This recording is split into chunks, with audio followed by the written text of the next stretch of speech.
गोरखपुर में भूतपूर्व प्रधानमंत्री रहे स्वर्गीय अटल बिहारी वाजपेयी जी के जयंती पर गोरखपुर क्लब में विकास को गति देने के लिए सांसद निधि से गोरखपुर के सांसद रवि किशन द्वारा शिलान्यास और लोकार्पण कार्यक्रम का आयोजन किया गया। गोरखपुर में हुए 2 पत्रकारों के मौत पर जताया शोक और शासन से बात कर मृतक पत्रकार के परिजनों को मदद करने का रवि किशन ने आश्वासन दिया एवं अटल बिहारी वाजपेयी के जयंती पर उनके चित्र पर पुष्प अर्पित कर व माल्यार्पण कर श्रद्धांजलि दी और कहा कि अटल बिहारी वाजपेयी जी का आज जन्मदिन है। उन्होंने जो अखंड भारत, एकजुट भारत का सपना देखा था, उस सपने को प्रधानमंत्री मोदी जी साकार कर रहे हैं और मैं अटल जी को श्रद्धांजलि अर्पित करता हूं। प्रधानमंत्री जी को बधाई देता हूं जो अटल जी के सपने को साकार कर रहे हैं। भारतीय जनता पार्टी के चुनाव प्रभारी कृष्ण मोहन ने अपने विचार व्यक्त किए। इस अवसर पर गोरखपुर के सांसद रवि किशन ने कहा कि भूतपूर्व प्रधानमंत्री अटल बिहारी वाजपेयी की जयंती पर उन्हें श्रद्धांजलि देने और विकास कार्यों का लोकार्पण और शिलान्यास करने का अवसर प्राप्त हुआ है। स्वर्गीय अटल बिहारी वाजपेयी जी ने जो अखंड भारत का सपना देखा था और नया भारत बनाने का कार्य कर रहे थे और विकास कार्य कर रहे थे, उनके सपने को प्रधानमंत्री नरेंद्र मोदी द्वारा पूरा किया जा रहा है।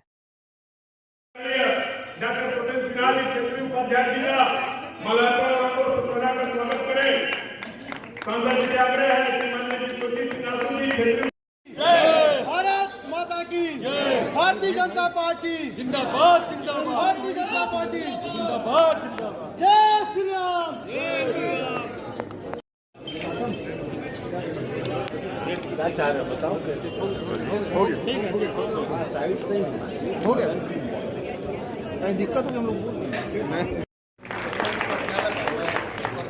संसद जी से आग्रह करता हूं कि क्षेत्रीय अध्यक्ष आदरणीय डॉक्टर धर्मेंद्र सिंह जी का माल्यार्पण और अंगवस्त्र पहनाकर स्वागत करें।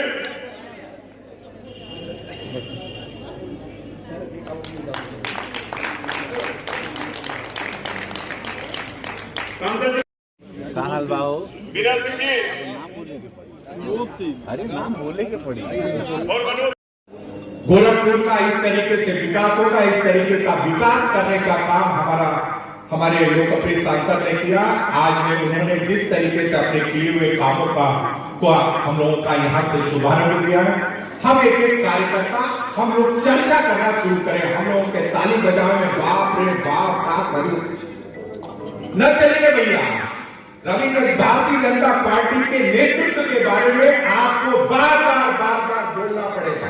बार बार आप बोलोगे तब जाकर के लोगों के दिमाग में नहीं तो कभी भैया नल खुला रहो, बाल्टी रखवा नहीं, पानी पूरा बह जाए, क्या करिए भैया बोर्ड लगा तो क्या हो। तो आप चर्चा करते रहो कि लगातार काम हुआ है। मेरा विनम्र आग्रह है कि हम एक बड़े लक्ष्य को लेकर के हम सब काम कर रहे हैं। गांव गरीब किसान, मैंने जो आपको बोला है, हर क्षेत्र में काम किया, एक बड़ा लक्ष्य है। उस लक्ष्य को प्राप्त करें, हम दोबारा सरकार में आए। आपकी मेहनत, आपकी ताकत, आपका परिश्रम की सोच लगे न संघर्ष न तकलीफें, क्या मजा है जीने में। तूफान भी थम जाएगा जब लक्ष्य रहेगा सीने में। हम जीतने के लक्ष्य के साथ में हम सब आगे रहे। हमारी बहुत शुभकामनाएं रवि किशन जी को है और यहाँ के सभी कार्यकर्ताओं को आज अटल जी के जन्मदिन पर मैं शुभकामनाएं देता हूँ।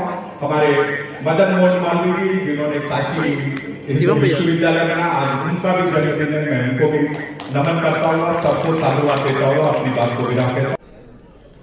जैसे पूज्य महाराज जी करते थे, पूज्य महाराज जी हमेशा अपनी निधि का सही इस्तेमाल करते थे।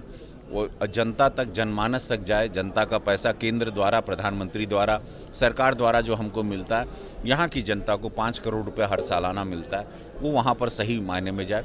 तो जो पहली किस्त का है वो जो आई थी, फिर कोरोना के बाद जो हुआ था, बाद में बंद हो गया था, ये वो किस्त का आज योजना है। उसके बाद फिर दोबारा वापस से और भी योजनाएं हैं और भी निधि हमारी आएगी। जब एम्स में काम होगा तो उसमें फिर हमारे और भी इस तरह से योजना और इस तरह से और आयोजन होगा, जहाँ पे हमारी जनता को, हमारी भारतीय जनता पार्टी की सरकार, पूज्य महाराज जी की सरकार, मैं एक सांसद के रूप में जो योजनाओं को ज़मीन पर उतारा हूँ, उसका आज लोकार्पण है। अटल जी की जयंती है, बस यही कहूँगा कि आज ये भारत, ये नया भारत का सपना उन्होंने देखा था। यशस्वी प्रधानमंत्री उन्हीं के रास्ते चल रहे हैं।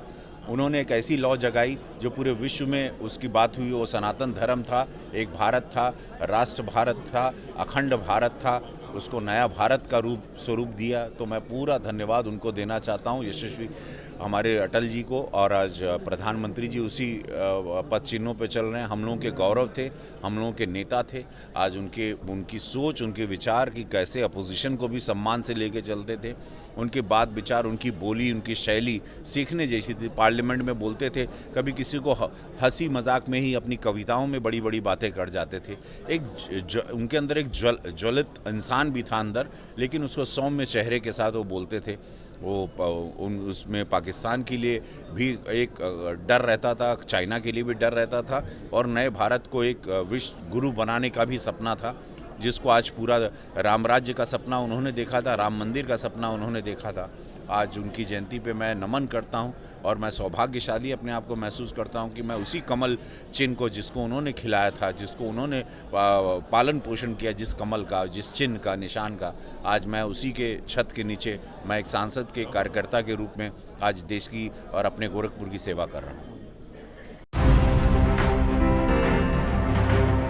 देखिए MTV भारत, जज्बा सच दिखाए।